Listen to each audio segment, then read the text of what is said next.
LA 침례교회 주일 오전 예배에 함께 참석하신 모든 분들을 주님의 이름으로 환영합니다. 오늘 성도님과 함께 나누기 원하는 말씀은 마태복음 1장 18절로 25절까지 말씀입니다. 제가 하나님의 말씀을 먼저 받들어 읽고요. 잠시 기도한 후에 본문의 말씀을 가지고 오늘 하나님의 말씀 나누겠습니다. 마태복음 1장 18절로 25절까지의 말씀입니다. 이제 주 예수 그리스도의 태어나심은 이러하니라. 그분의 어머니 마리아가 요셉과 정혼하였을 때에 그들이 함께하기 전에 그녀가 성령님으로 말미암아 아이 뵌 것이 드러나매 그때에 그녀의 남편 요셉은 의로운 사람이므로 그녀를 공개적인 본보기로 삼기를 원치 아니하여 은밀히 그녀를 버리려고 마음먹었으나 그가 이 일들을 생각할 때 보라, 주의 천사가 꿈에 그에게 나타나 이르되 너 다윗의 자손 요셉아, 내 아내 마리아 취하는 것을 두려워하지 말라. 그녀 안에 수태된 그것은 성령님으로 말미암았느니라. 그녀가 아들을 낳으리니 너는 그의 이름을 예수라 하라.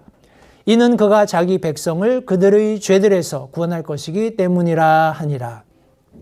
이제 이 모든 일이 일어난 것은 주에 관하여 대언자를 통해 말씀하신 것을 성취하려 하심이라. 이르시되 보라, 처녀가 아이를 베어 아들을 낳을 것이요 그들이 그의 이름을 임마누엘이라 하리라 하셨으니 이것을 번역하면 우리와 함께 계시는 하나님이라는 뜻이라.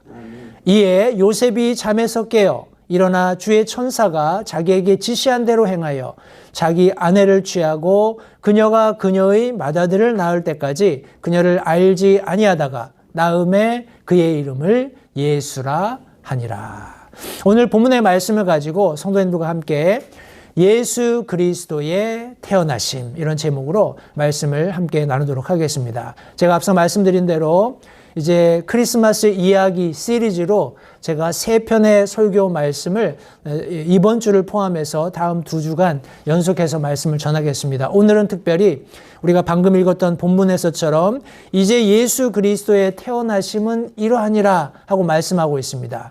과연 예수 그리스도의 태어나심이 어떤 과정을 거치고 있는지, 또 오늘날 우리와는 어떤 관계가 있는지 오늘 본문의 말씀을 통해서 함께 말씀을 나누게 될 텐데요. 잠시 기도하시고 하나님의 말씀 나누도록 하겠습니다. 살아계신 아버지 하나님 감사합니다. 오늘도 복된 주일 사랑하는 성도들과 함께 하나님 앞에 예배드리는 이 놀라운 특권, 이 시간 다시 한번 감사를 드립니다. 이제 2025년 마지막 한 달을 남겨두고 있습니다. 지난 한 해를 돌아보건대 참으로 하나님의 은혜가 아니면 우리가 이곳까지 다다를 수 없었음을 이 시간 다시 한번 하나님 앞에 고백합니다. 하나님께서 인도하셨고 하나님께서 공급하셨고 하나님께서 모든 것을 아시고 이끌어 오신 이 지난 그리스도인의 한 해의 삶을 우리가 다시 한번 생각하면서 다시 한번 우리 가운데 새로운 생명을 가져다 주신 놀라우신 예수 그리스도의 이름을 이 시간 높여드리면서 하나님께서 말씀 속에서 그분께서 탄생하신 이 모습을 우리에게 가르쳐주고 계시는데 이 말씀 속에서 함께 지혜를 나누기 원합니다. 하나님 이 말씀을 우리가 함께 나누게 될 때 이 말씀 속에 성령 하나님께서 감추어 두신 놀라운 진리들을 우리가 함께 깊이 상고하면서 진리들을 깨닫고 이해할 수 있도록 도와주시고 또 그 말씀 가운데에서 주님의 다시 오심을 고대하면서 성숙한 그리스도인으로서 우리의 생애를 살아가는 그런 귀한 결단이 있는 예배되도록 주님 도와주시기 원합니다. 말씀의 교제를 다시 한번 주님께 의탁합니다. 성령 하나님께서 소정을 용처대로 사용하시고 하나님께서 영광 받으실 모든 진리의 말씀 가운데로 우리를 자유롭게 이끌어 가시기를 다시 한번 간절히 바라옵고 예수님의 귀하신 이름으로 기도했습니다. 아멘. 이제 한국에는 지금 눈이 굉장히 많이 오는 것 같아요. 그래서 최근에 뉴스에 보니까 아주 그냥 갑자기 도로가 폭설로 인해서 제설 작업이 제대로 안 돼서 아마 굉장히 어려움을 많이 겪고 있는 그런 상황인 것 같습니다. 근데 우리가 아는 것처럼 우리 캘리포니아는 햇빛은 쨍쨍, 그죠? 모래알은 반짝. 정말 화창하기 그지없습니다. 저도 가끔씩 집안에 있으면 온도가 낮잖아요. 그래서 막 이 겨울 파카도 입고 긴팔 옷 입고 있다가 밖에 나가면 아이고 이건 뭐 완전히 여름 날씨라서 옷을 벗어버릴 수밖에 없습니다. 그래서 이제 보면 사람들마다 다 복장이 달라요. 그죠? 어떤 사람은 겨울 외투를 입고 다니고 어떤 사람은 반바지에 반팔로 다니는 사람들도 있고 합니다. 어찌 되었건 간에 우리가 크리스마스가 다가오면 항상 제가 여기 배경 그림을 이렇게 그려놓은 것처럼 펑펑 눈이 오는 화이트 크리스마스를 저희들은 상상을 합니다. 그죠? 그러나 우리가 이제 신앙생활을 하면서 이제 연말이 되고 크리스마스 관련된 말씀을 듣고 하면 전혀 예수님이 탄생하신 그 날은 이런 추운 날이 아니라는 것을 알게 됩니다. 그리고 물론 12월 25일도 아니라는 것을 알게 돼요. 그래서 이제 많은 사람들이 이제 부지런히 하나님의 말씀을 가지고 연구하고 이제 밝혀낸 바로는 예수님은 꽃피는 춘삼월에 태어나셨다라는 것이 정설입니다. 그래서 물론 이제 그것이 유대력이고 우리가 알고 있는 음력과 같은 그런 달이고 날이기 때문에 매년 달라지지만 어찌됐건 간에 예수님이 탄생하신 것은 춘삼월입니다. 꽃피는 아주 아름다운 그 때에 탄생을 하셨어요. 그러나 성도님 우리가 그런 뭐 날짜 이런 걸 지금 제가 말씀드리려는 것은 아니고 예수님이 이 땅에 태어나셨을 때 성도님들 이 예수님께서 태어나신 그 상황을 가만히 들여다보면 우리 이 세상에 예수 그리스도께서 탄생하셔서 복음이 전달되고 이 복음을 통해서 구원받은 바로 저와 여러분들이 어떻게 새로운 생명을 얻게 되었는가 하는 것을 원리적으로 설명해 주고 있습니다. 그래서 그 말씀을 성도님들 함께 나누게 될 텐데 제가 최근에 어떤 그 SNS에 나오는 한 분이 쭉 설명해 주시는 내용들을 근거로 해서 저도 그렇게 하려고 노력하는 것 중에 하나가 뭐냐 하면 이제 전 세계에 우리 5대양 6대주 뭐 이렇게 얘기하잖아요. 그죠? 그래서 제가 이제 AI 시대니까 저는 개인적으로 이제 코파일럿을 씁니다. 코파일럿에다가 우리 대륙별로 일간지 제일 유명한 3사의 헤드라인 3개를 요약해서 정리해달라 이렇게 제가 요청을 해요. 그러면 그 전에는 제가 질문을 하면 바로바로 나왔는데 아무래도 인포메이션을 컬렉트 해야 되잖아요. 그죠? 그러니까 이제 자료들을 모아야 되니까 조금 다소 시간이 걸리지만 이렇게 쭉 이렇게 신문 3사들의 그 헤드라인들을 요약해서 보여줍니다. 근데 성도님들 보시면 제가 여기다가 한국, 미국, 중국, 유럽, 아시아 뭐 이렇게 제가 구분을 해서 그렇게 3사들의 주요 일간지 3사들의 헤드라인을 요약해 달라고 했어요. 이게 2025년 우리 12월 초에 제가 이제 이런 요청을 하고 이제 매일 하고 있기 때문에 특별히 뭐 한국이나 미국이나 중국이나 유럽, 아시아 전체 전반적으로 성도님들 이런 내용들을 우리가 간추려 보면 지정학적으로 굉장히 긴장이 심화되고 있는 것을 알 수 있어요. 그리고 물론 도널드 트럼프 대통령이 여러 그런 어떤 평화를 위해서 지금 아프리카에서도 뭐 가나라든지 이런 좀 우리가 알고 있는 이제 개발도상국이죠. 이제 이런 정치적인 혼란이 있는 나라일수록 범죄 집단이 굉장히 기세가 등등합니다. 우리 캄보디아, 우리 한국에서 젊은 청년들이 가서 이 뭐라고 하나요? 사기를 당하고 심지어 이 시체로 발견이 되고 하는 그런 과정들이 있는 거 성도님도 아마 들으셔서 아실 겁니다. 내용을 조금만 들어가 보면 그 지역에 아주 거대 관광도시가 들어섰다가 그것이 관광객이 이제 끊어지면서 이제 코비드가 터지고 하니까 완전히 그냥 황폐화가 된 거예요. 근데 중국이라든지 이런 불법, 뭐라고 하나요? 그 불법 조직들이죠. 마약 조직이라든지 폭력 조직들이 중국에서 이제 활개를 칠 수 없으니까 거점으로 이 캄보디아 그 국경 지역을 태국하고의 국경 지역을 점거한 겁니다. 그러니 이제 시설이 다 있잖아요. 이미 시설을 만들어 놨는데 손님이 없어서 황폐화된 곳이니까 자기들이 들어가서 그곳을 거의 뭐 범죄 그 소굴처럼 점령하고 거기서 이제 뭐 이렇게 보이스피싱을 한다든지 하는 여러 다양한 그런 불법 비즈니스를 하는 센터로 그냥 변질이 된 겁니다.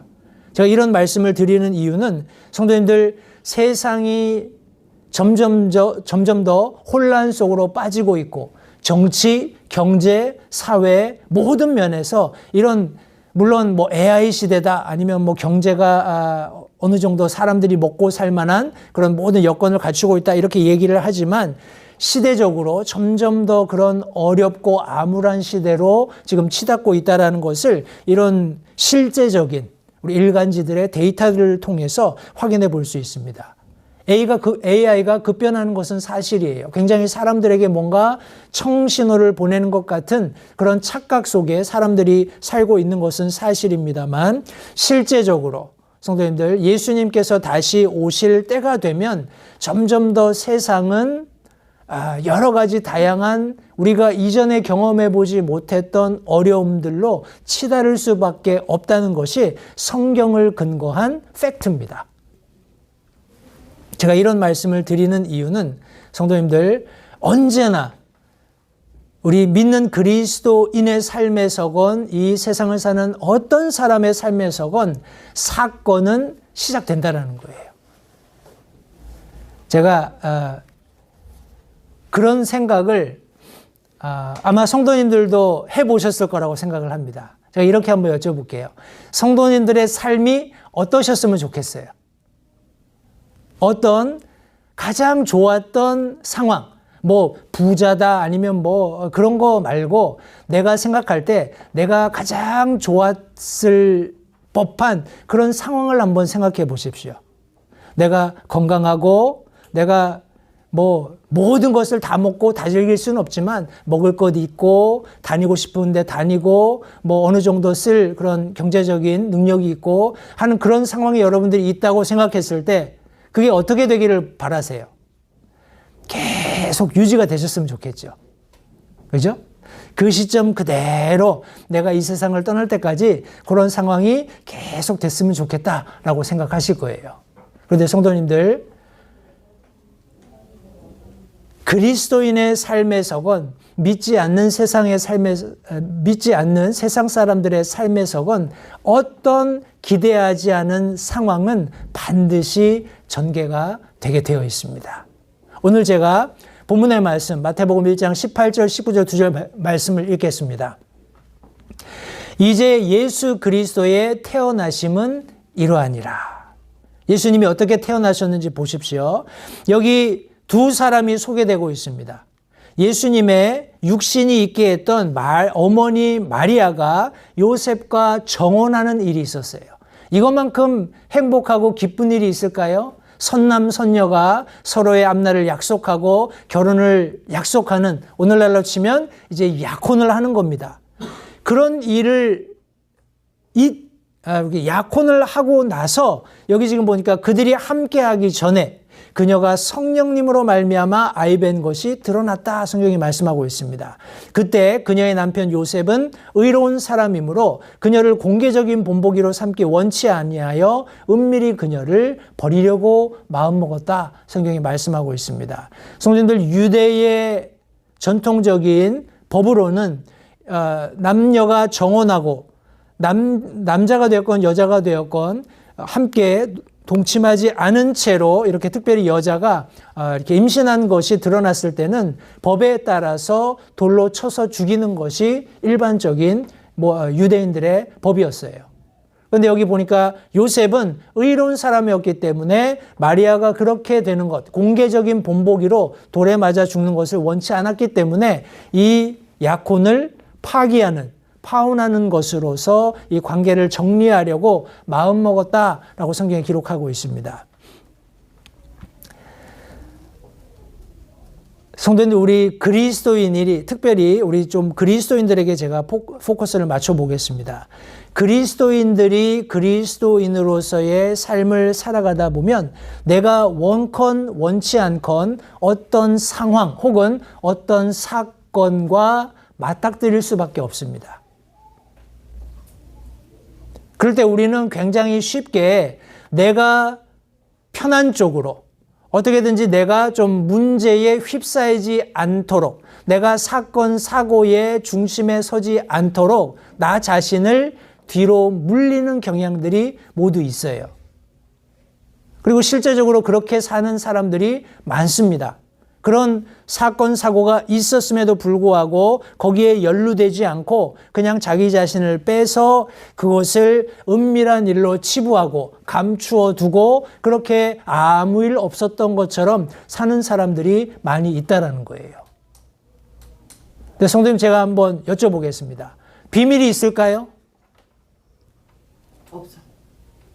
자, 물론 정답은 없습니다.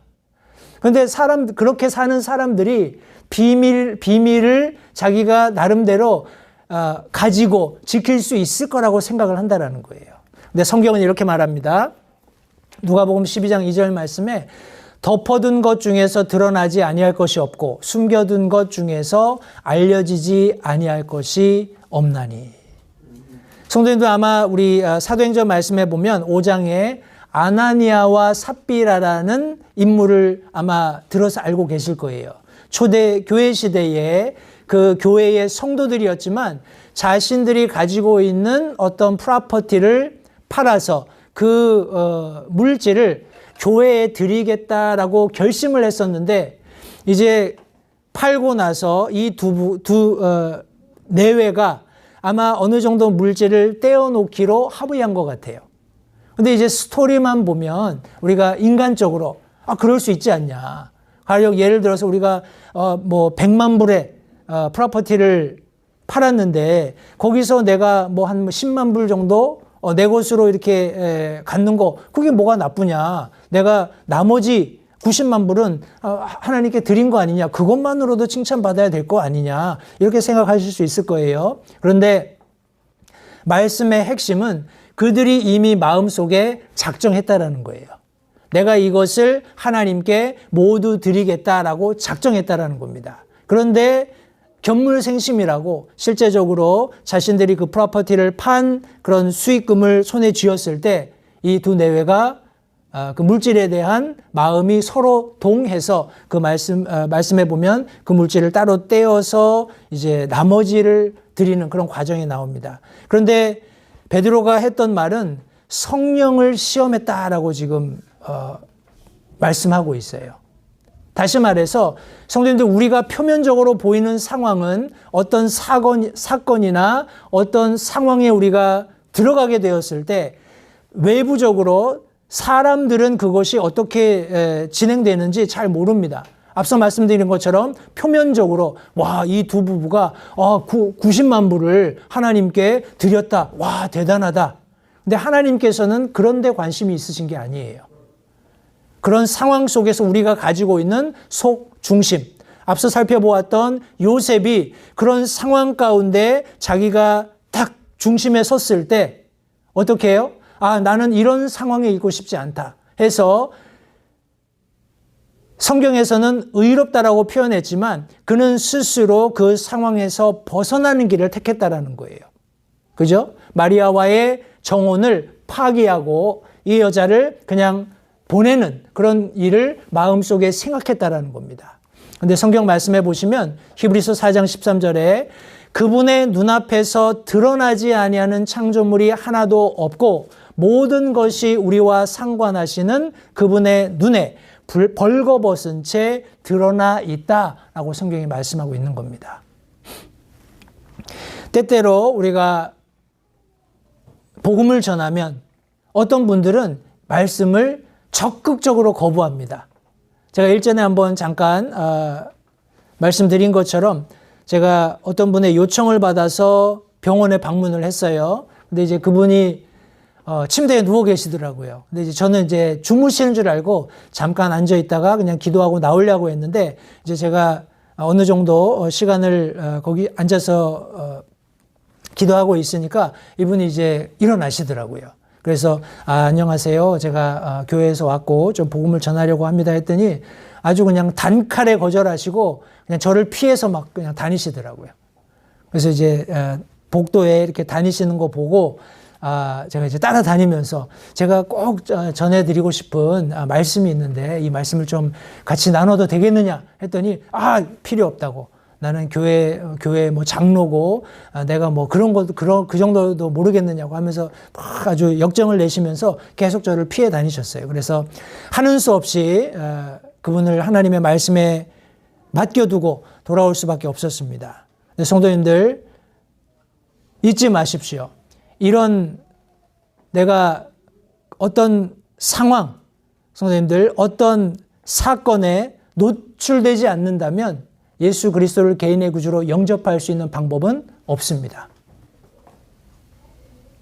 내가 복음을 접했을 때 그 복음에 반응하는, 그분은 자기가 제일 편한, 그죠? 자기가 선택하기에 가장 쉬운 방법을 선택하셨던 거라고 제가 생각할 수 있어요. 그런 상황에서 말씀을 듣게 되면 아마도 저는 그분이 죄인이라고 말씀드릴 수밖에 없어요.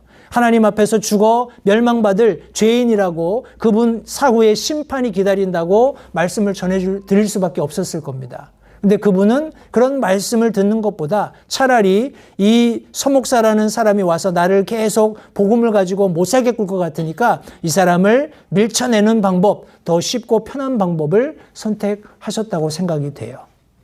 그러나 그분에게 그것이 마지막이 아니기를 제가 간절히 바랍니다. 또 누군가가 가서 그분에게 불편한 상황, 죄인임을 스스로 고백할 수밖에 없는 그런 환경 가운데로 하나님께서 몰아넣으시기를 제가 바라는 마음이 있습니다. 누구도 성도님들 마음에 감춘 것을 하나님 앞에 드러내 보이지 않을 수 있는 사람은 아무도 없습니다.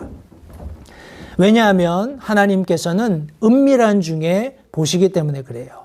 마태복음 6장 6절 말씀에 예수님께서 기도와 관련된 말씀을 하시면서 오직 너는 기도할 때 내 골방으로 들어가 내 문을 닫고 은밀한 가운데 계시는 내 아버지께 기도하라. 그리하면 은밀한 가운데 보시는 내 아버지께서 내게 드러나게 갚아 주시리라. 하나님은 은밀한 가운데 계시면서 은밀한 가운데 우리를 지켜보고 계십니다. 다른 말로 얘기하면 우리의 속 중심을 살피신다라는 거예요. 우리가 잘 알고 있는 역대상 28장 9절 말씀에서 다윗이 그의 아들 솔로몬에게 조언합니다. 아들 솔로몬아, 너는 내 아버지 하나님을 알고 완전한 마음과 자원하는 생각으로 그분을 섬길지어다. 왜요?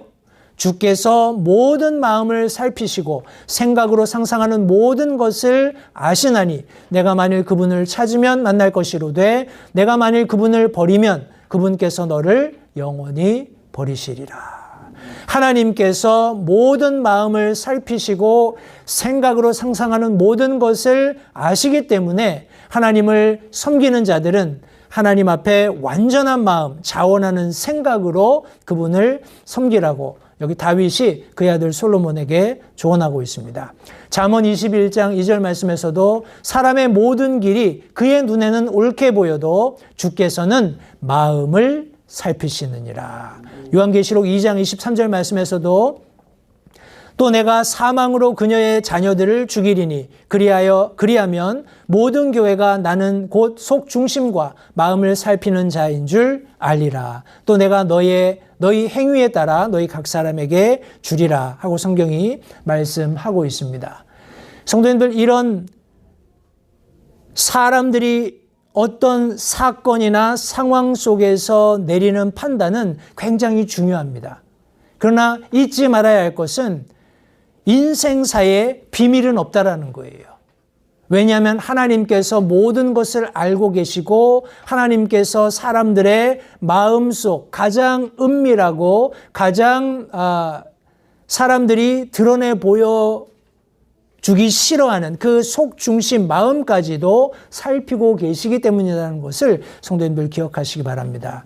여기 요셉도 그와 같은 상황을 맞이했어요. 자기가 맞닥뜨린 상황이 자기를 불편하게 했습니다. 그래서 마음속으로 그 상황을 내가 벗어나리라 하고 결정하는 그런 상황에 놓인 것을 성경이 말씀하고 있습니다. 그래서 나름대로 계획을 세웠어요. 그죠? 그러나 성도님들, 우리가 잘 아는 우리 잠언 16장 9절 말씀, 사람의 마음이 그의 길을 계획할지라도 주께서 그의 걸음을 인도하시느니라. 저와 여러분들, 특별히 예수 그리스도를 개인의 구주로 영접하고 거듭난 그리스도인들은 절대 우리가 맞닥뜨리는 어떤 상황, 우리가 맞닥뜨리는 어떤 사고에 우리가 직면했을 때라도 이 사실을 절대 잊지 마셔야 합니다. 하나님께서 내 속 중심을 알고 계시고 내 마음 깊은 곳을 감찰하고 계시고 때문에 내가 할 수 있는 일이라는 것은 과연 하나님께서 기뻐하실 일이 무엇인가? 그 상황 속에서 지혜롭게 결정하고 그 일을 이루어야 합니다. 그러기 위해서 반드시 필요한 것이 바로 계시의 말씀입니다. 하나님께서 자신을 드러내시는 거예요. 우리 마태복음 1장 20절, 21절 두 절 말씀해 보시면 그가 이 일들을 생각할 때 보라, 주의 천사가 꿈에 그에게 나타나 이르시되 너 다윗의 자손 요셉아, 내 아내 마리아 취하는 것을 두려워하지 말라. 그녀 안에 수태된 그것은 성령님으로 말미암았느니라. 그녀가 아들을 낳으리니 너는 그의 이름을 예수라 하라. 이는 그가 자기 백성을 그들의 죄들에서 구원할 것이기 때문이라 하니라. 성도님들, 우리가 어려움에 처했을 때, 우리가 어떤 상황 가운데 있을 때, 그죠? 천사가 나타나서 얘야 이렇게 하거라 하면 얼마나 좋겠어요. 그죠? 그러면 아마 실수 안 하고 하나님이 원하는 대로 아마 척척 잘 살 수 있을 거예요. 요셉처럼요. 그죠? 근데 그런 일이 늘 일어나는 것은 아니라는 거예요. 근데 감사하게도 예수 그리스도의 태어나심을 설명했던 이 마태가 기록한 복음에 근거하면 우리 요셉이 그와 같은 상황에 있을 때 하나님께서 계시하셨다라는 겁니다. 하나님께서 개인적으로 그에게 계시하셨어요. 성도님들, 우리가 하나님의 말씀을 읽습니다. 그죠? 성도님들 매일 하나님의 말씀 읽으시죠? 다 그러시라고 생각을 합니다.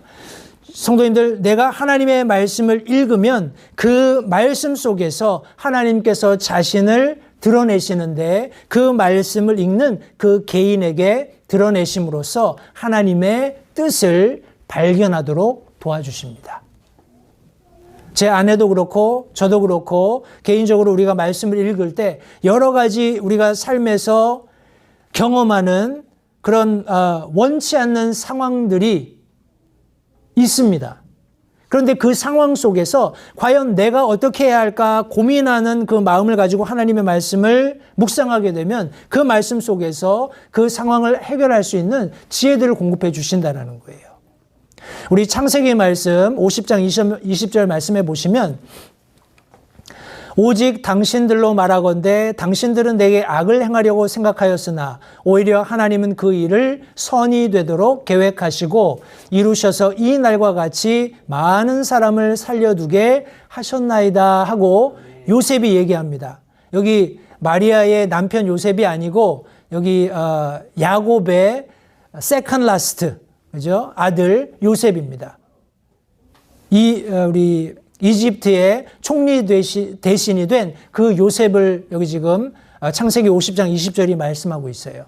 성도님들, 여기 지금 그가 이렇게 말씀하시는 그 하나님의 조명하심을 한번 생각해 보십시오.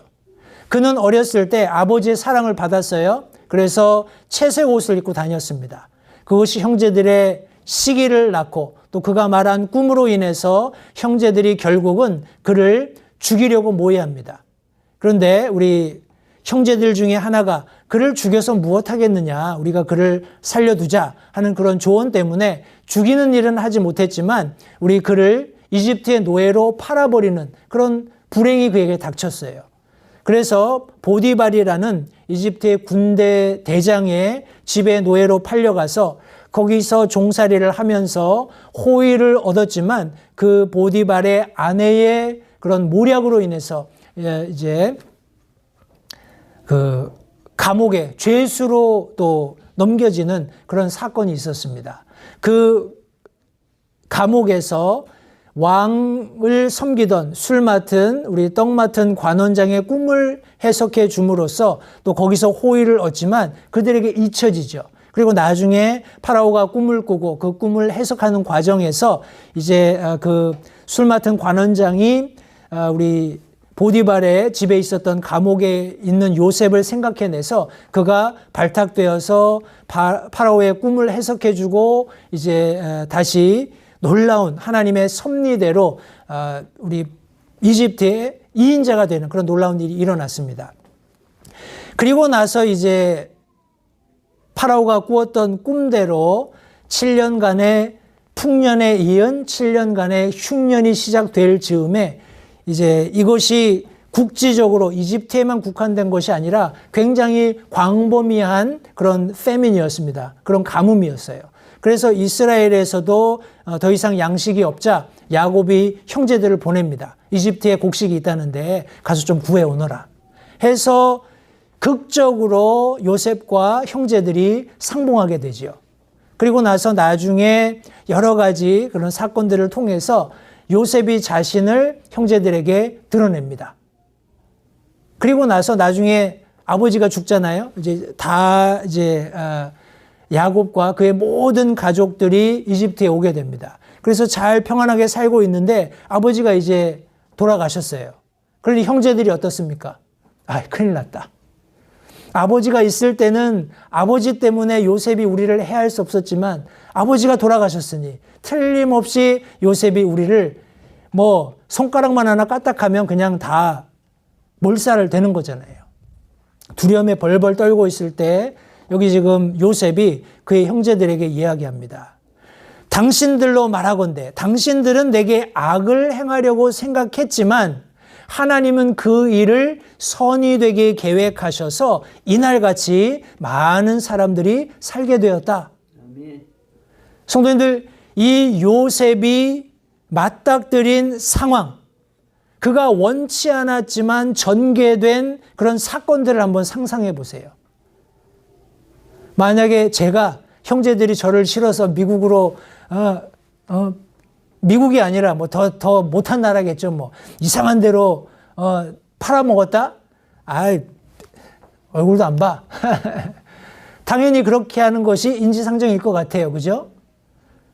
보디발의 집에서 노예로, 또 우리 보디발의 아내의 모함을 사서 이제 죄수로 그렇게 비참한 인생을 살았던 자기의 삶을 그 상황 가운데에서 내가 이것을 모면하기 위해서 뭔가 편한 것을 선택한 것이 아니라 그 가운데서 하나님의 뜻을 구하고 하나님의 섭리대로 일하고 하나님의 도우심대로 살아서 있었던 요셉이 궁극적으로 자신의 개인을 향해서 하나님이 가지고 계셨던 뜻이 무엇인지를 발견해내는 장면을 성경이 이 짧은 한 절 속에 묘사해내고 있다는 겁니다. 어떻게 이런 일이 가능할까요? 저는 하나님의 말씀을 통해서 가능하다고 믿습니다. 시편 119편 105편 말씀에 우리가 너무나 잘 아는 말씀입니다. 주의 말씀은 내 발의 등불이요 내 길의 빛이니이다. 그가 노예로 전락했을 때에도, 그가 모함을 받아서 우리 죄수의 신분이 되었을 때에도 그는 하나님께서 그에게 주셨던 말씀을 잃지 않았어요. 하나님께서 그에게 꿈으로 보여주셨던 환상을 놓지 않았던 것을 성경이 말씀하고 있습니다. 성도님들, 저와 여러분들의 삶 속에서 하나님의 말씀이 시편 기자의 고백과 같이 내 발의 등불이며 내 길의 빛이 된다 라는 사실을 믿고 확신하면서 하나님의 말씀이 내게 하나님 자신을 드러내 주시도록, 내가 처한 모든 상황 속에서, 내가 맞닥뜨린 모든 사건과 사고 속에서 하나님께서 자신을 드러내 주시기를 간절히 바라는 그런 마음을 가지고 살아갈 때 하나님이 실제적으로 요셉에게 그렇게 하셨던 것처럼 그 모든 상황이 왜 내게 필요했는지를 말씀해 주신다는 것, 성도님들 기억하시기 바랍니다. 이런 계시가 우리에게 주어졌다면 하나님께서 기대하시는 게 뭘까요?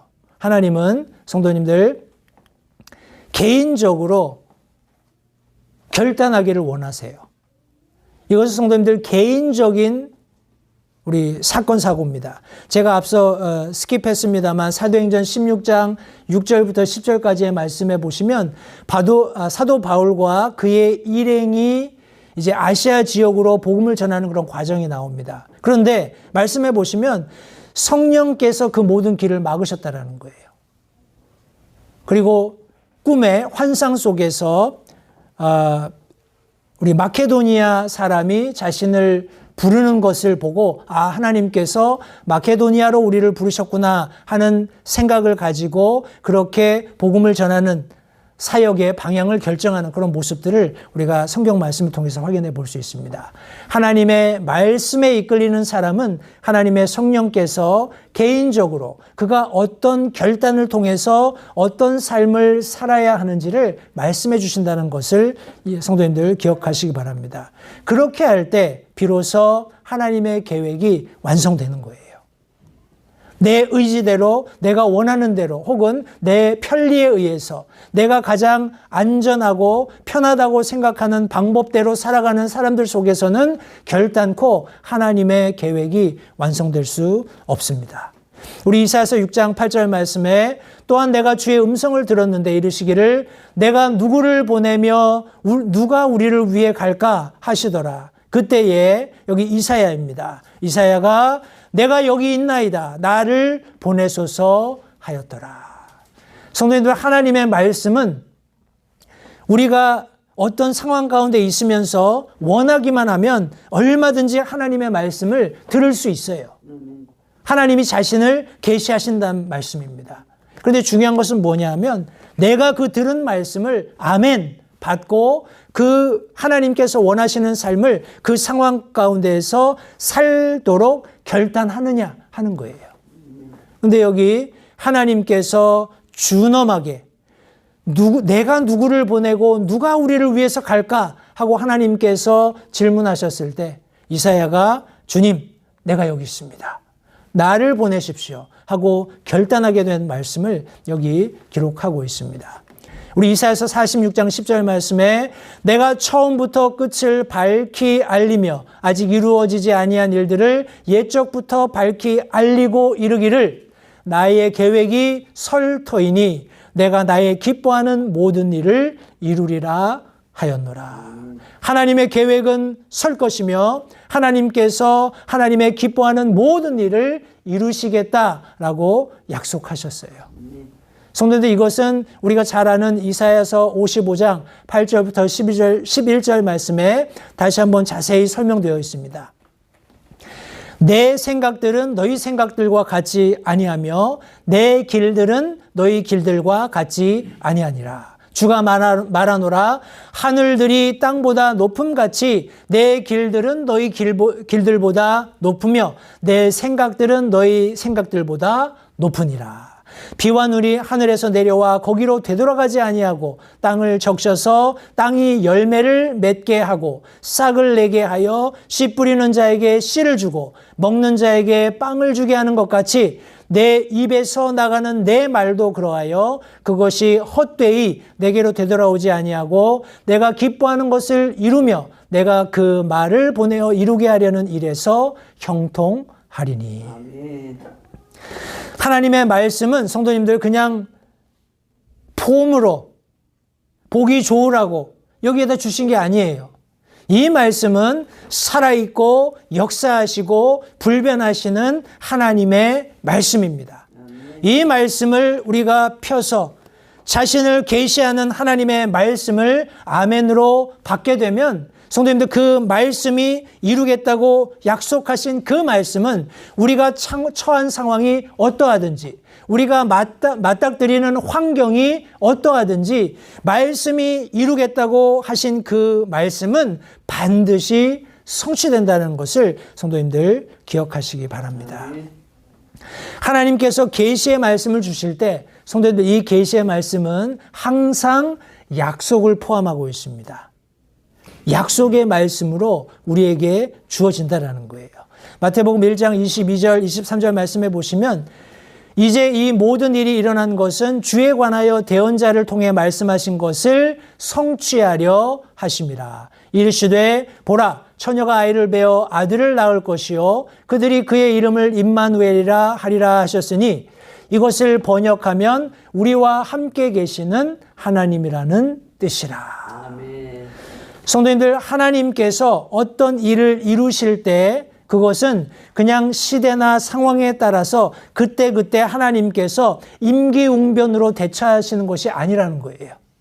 이미 하나님께서 약속으로 주신 말씀들을, 그 말씀을 믿는 사람의 삶 속에 이루신다는 것을 성도님들 기억하시기 바랍니다. 여기 지금 노란색으로 표시된 이 말씀은 말 그대로 말씀의 성취였습니다. 이사야서 7장 14절에 그러므로 주께서 친히 한 표적을 너에게 주시리라. 보라, 처녀가 수태하여 아들을 낳고 그의 이름을 임마누엘이라 하리라. 임마누엘이 무슨 뜻이라고요? 우리와 함께 하시는 하나님. 네. 우리와 함께 하시는 하나님을 표적으로 주신다고 약속하셨는데, 그것을 성취하기 위해서, 약속의 말씀을 성취하시기 위해서 예수 그리스도께서 오셨다고 성경이 말씀합니다. 제가 여기 따로 적어놓지는 않았지만 주보에 보시면 메시아의 출생지에 관해서 그 어린 아기 예수와 가족이 애굽으로 피난했다가 귀환하는 내용, 유아 학살 사건, 혹은 메시아의 길을 준비하는 침례 요한에 관해서 우리 또 하나님의 아들로서 선포하는 어두움 가운데 빛으로 오신 예수님에 대해서 메시아의 가르침의 방식과 겸손한 왕의 입성 등등 이루 헤아릴 수 없는 많은 말씀들이 이미 구약 성경 말씀을 통해서 약속으로 주어졌어요. 그리고 그것이 실제적으로 성취되었습니다. 한번 성도님들 집에 가셔서 주보에 있는 내용을 구약 말씀과 신약 말씀을 비교하면서 한번 확인해 보시기 바랍니다. 그런데 대략적으로 성도님들, 성경에 예언되어 있는 말씀들을 신학자들이 이렇게 찾아보니까 1800개에서 2500개 정도의 약속에 우리 예언된 말씀이 있더라는 거예요. 그런데 그것이 이미 2000개 이상 성취가 되었습니다. 그런데 특별히 메시아의 예언과 관련해서 구약에 300개 정도의 예언의 말씀이 있습니다. 그런데 이것이 특별히 예수 그리스도의 초림에 대해서는 모두 성취가 되었어요. 남은 게 뭘까요? 예수 그리스도의 재림입니다. Second coming.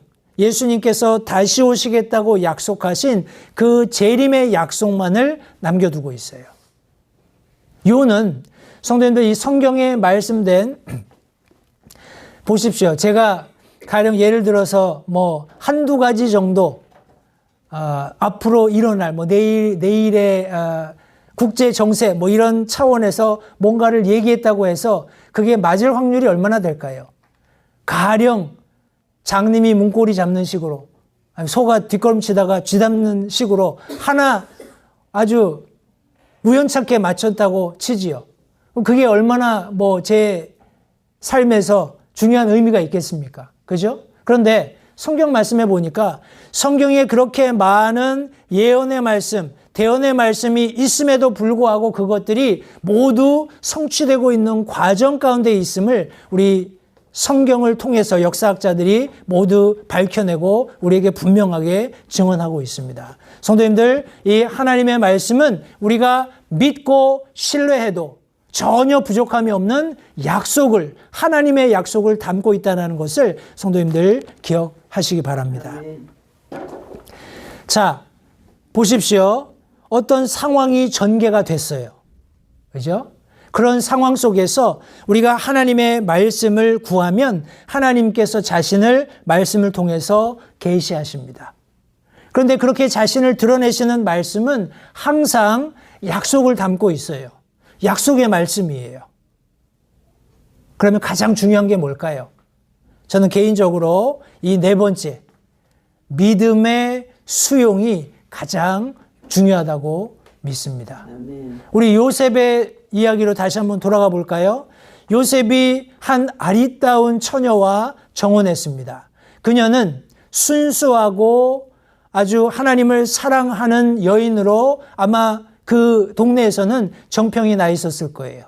그래서 사람들이 기대했을지 모릅니다. 야, 이 선남 선녀가 결혼을 하면 얼마나 하나님을 영화롭게 하는 가정이 될까. 그런데 느닷없이 이 아내가 아내 될 사람이 아직 동침한 적도 없는데 임신했다는 소식이 들려온 거예요.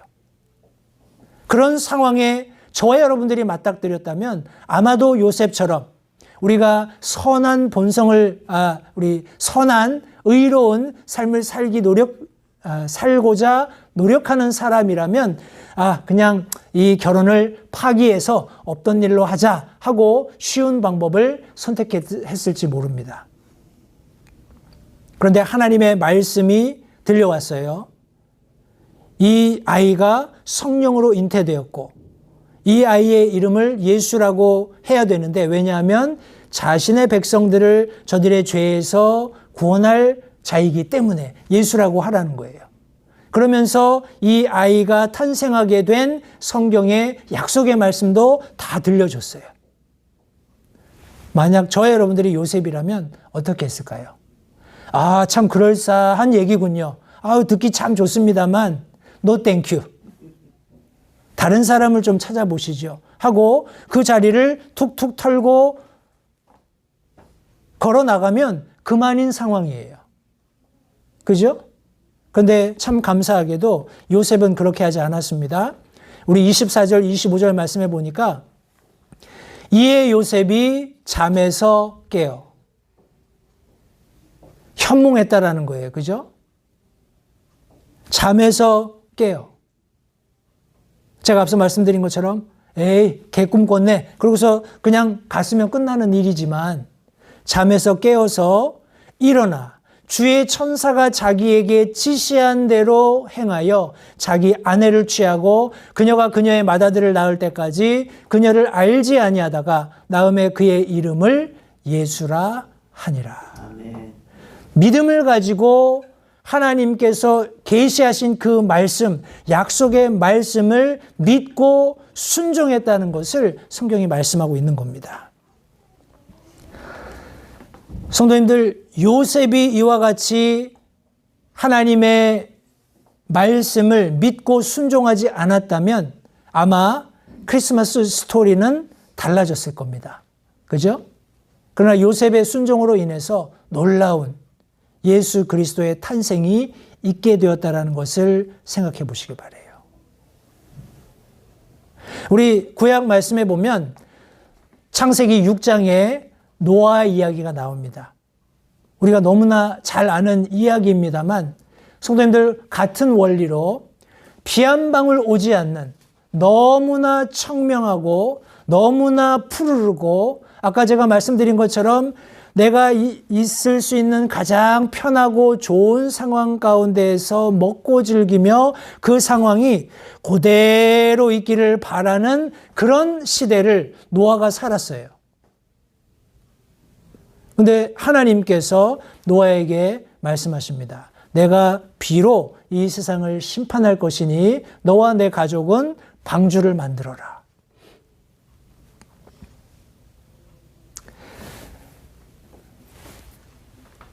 모르겠습니다. 이런 의롭고 선하고 성경에 소개된 그런 특징을 가진 사람들은 고민을 했는지 안 했는지 제가 잘 모르겠어요. 그런데 어찌됐건 간에 노아는 하나님의 말씀에 순종했습니다. 한 번도 비를 본 적 없습니다. 하나님이 한 번도 노하시는 것을 경험해 본 적이 없어요. 그럼에도 불구하고 그는 하나님의 말씀에 순종해서 장장 120년 동안 그와 그의 가족이 방주를 짓는 일에 들여졌습니다. 그리고 그 방주 짓는 과정 동안에 끊임없이 그 당시에 있었던 사람들에게 하나님께 돌아올 것을 촉구했습니다.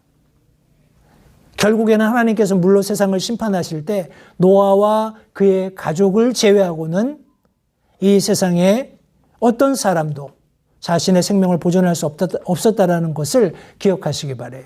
그가 하나님의 말씀을 믿음으로 수용했기 때문에 그렇습니다. 우리 아브라함도 마찬가지입니다. 창세기 12장 1절부터 4절 말씀에 보면 간략하게 우리 갈대아 우루 지방에 살던 아브라함에게 하나님께서 나타나셔서 그를 통해서 민족을 이루실 것, 복을 주시고 소유할 땅을 주실 것을 약속하시면서 내 친족 친족 본토 가정을 다 떠날 것을 여기 하나님께서 말씀하시는 장면을 성경에 기록하고 있습니다.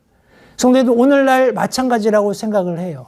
우리는 너무나 물론 여러 가지 사회적으로 이제 나이가 들면 들수록 또 사회적으로 어떤 사회적인 역할을 감당하는 그런 상황에 노출되면 노출될수록 이런 어떤 하나님께서 우리에게 기대하시는 어떤 긴급성에 대해서 조금 우리의 신앙이 희석되는 그런 부분이 좀 있는 것 같아요.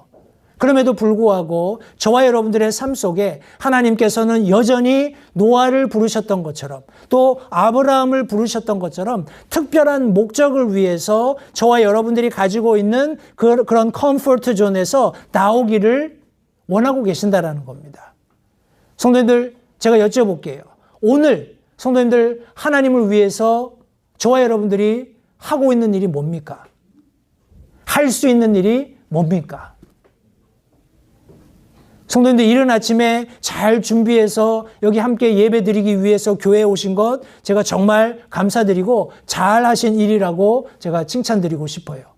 그러나 그것은 어떻게 보면 믿는 그리스도인들로서 너무나 당연한 것입니다. 과연 저와 여러분들의 개인적인 삶 속에서 가정을 통해서 혹은 내가 하고 있는 사업장을 통해서 노아에게 하나님께서 요구하셨던 것과 같은 아브라함에게 요구하셨던 것과 같은 믿음으로 순종해야 하는 믿음으로 수용하고 그렇게 살기로 결단해야 하는 것은 무엇이냐 하는 거예요. 성도님들 예수님께서도 모범적인 순종을 보여주셨습니다. 누가복음 11장 2절과 22장 42절 2절 말씀을 함께 볼 텐데 누가복음 11장 2절 말씀에서 예수님께서는 기도에 관해서 제자들에게 가르치시면서 이렇게 말씀하셨습니다. 그분께서 그들에게 이르시되 너희는 기도할 때에 말하기를 하늘에 계신 우리 아버지여 아버지의 이름이 거룩히 여겨지게 하옵시며 아버지의 왕국이 임하옵시며 아버지의 뜻이 하늘에서 이루어진 것 같이 땅에서도 이루어지이다. 아멘. 이렇게 이런 방식으로 기도하라고 제자들에게 가르쳤어요. 아버지의 뜻이 하늘에서 이루어지신 것처럼 땅에서도 이루어지이다 하고 기도해라 라고 가르치신 거예요. 그런데 예수님께서 실제적으로 어떤 삶을 사셨는가? 성도님들 우리는 그런 표현 많이 쓰잖아요. 썬데이 크리스찬. 그죠?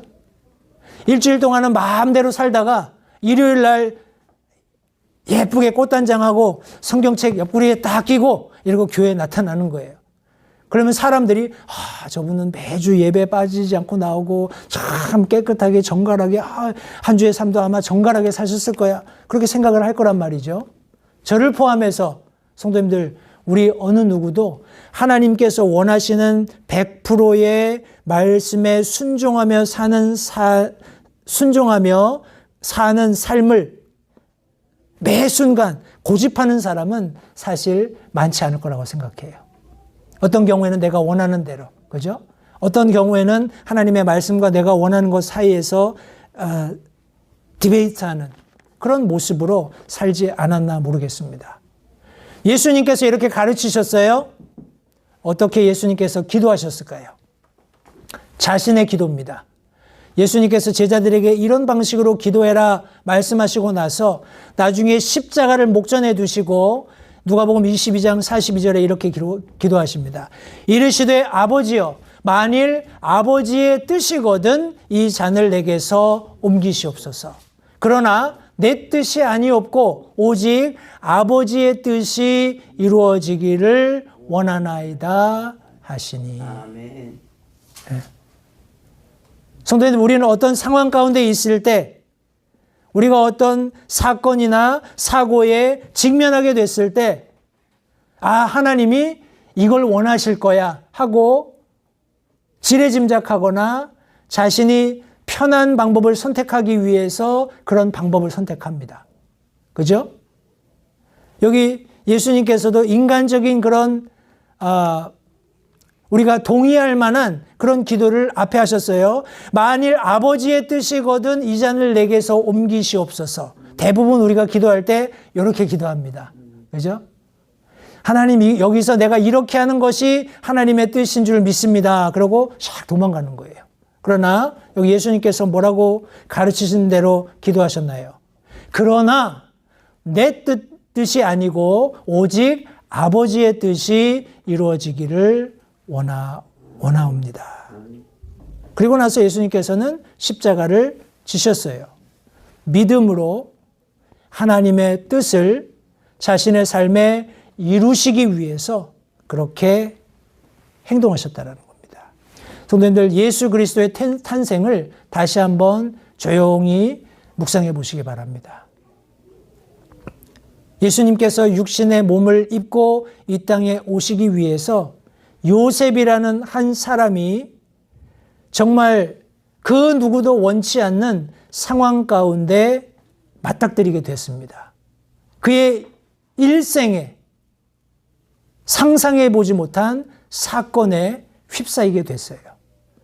그는 쉽게 그 상황을 벗어날 수 있었습니다. 마음에 품었어요. 그러나 하나님께서 자신의 말씀을 통해서 하나님이 가지고 계신 뜻이 무엇인지를 계시하셨습니다. 그리고 약속이 있는 말씀이시라는 것을 그에게 들려주었어요. 성도님들, 저와 여러분들이 복음으로 구원받은 것, 그와 같은 원리 아닌가요?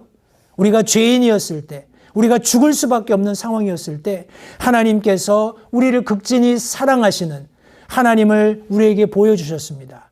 그리고 그것이 그냥 우연히 생겨난 일이 아니라 창세 이전부터 예수 그리스도 안에서 우리를 선택하셨기 때문에 예수 그리스도를 보내셔서 우리를 위해서 대속하시는, 대신 보혈을 흘려주시는 그런 어린 양으로서 하나님께서 주실 것을 약속하셨다는 것을 우리에게 드러내 보여주셨습니다.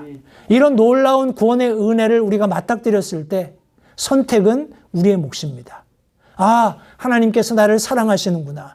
내가 죄인으로 죽어서 멸망할 수밖에 없었지만은 예수 그리스도를 이 땅에 보내셔서 내 모든 죄를 대속하시고 당당히 나를 향한 사랑을 하나님께서 보여주셨구나 하는 것을 믿고 그것을 믿는 믿음으로 예수 그리스도를 받아들일 때 비로소 내 안에 새로운 생명이 탄생하는 것처럼 예수 그리스도로 말미암는 영원한 생명을 내가 소유할 수 있게 된 것처럼 예수 그리스도의 탄생도, 육신적인 탄생도 그와 같았다라는 것을 다시 한번 성도님들 기억하시기 바랍니다. 오늘 아마도 하나님께서 저와 성도님들 개인 혹은 가정, 사업장, 성도님들의 삶의 면면에 기대하시는 것이 있으시다고 생각을 합니다. 성도님들, 우리는 어려운 상황을 맞닥뜨릴 수 있어요. 내가 원치 않는 상황 가운데 놓일 수도 있습니다. 그러나 그 상황 가운데에서 예수 그리스도께서 탄생하시도록, 다시 말해서 예수 그리스도께서 내 안에서 새로운 생명력을 가지고 그 모든 상황을 이겨내고 놀라운 기적을, 하나님의 놀라운 능력을 발휘하실 수 있도록 계시된 말씀을 통해서 하나님의 약속을 붙들고 성도님들 믿음으로 하나님께서 요구하시는 것을 수용함으로써 특별히 크리스마스 이제 다가오는 이 절기에 예수 그리스도의 새로운 탄생, 내 삶에서의 하나님의 능력이 발현되는 그런 놀라운 경험을 우리 LH 내교회 성도님들이 모두 하실 수 있게 되었으면 좋겠습니다. 기도하겠습니다.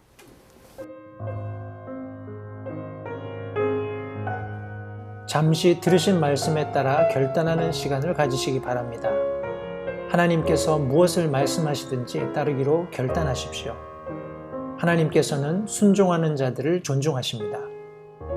아직 예수님을 개인의 구주로 영접하신 사실이 없으시다면 자신이 죄인됨을 인정하며 하나님께 나오는 자들을 하나님께서 받아주신다는 확실한 말씀에 근거하여 다음과 같이 기도하십시오.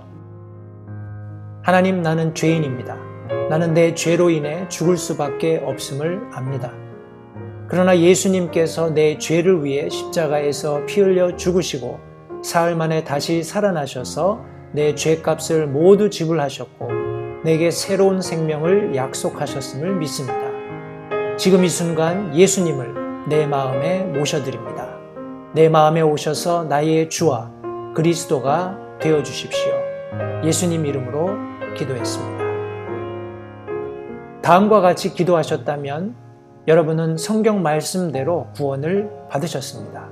계속해서 주 안에서 함께 자라가는 복된 교제가 있기를 간절히 바랍니다.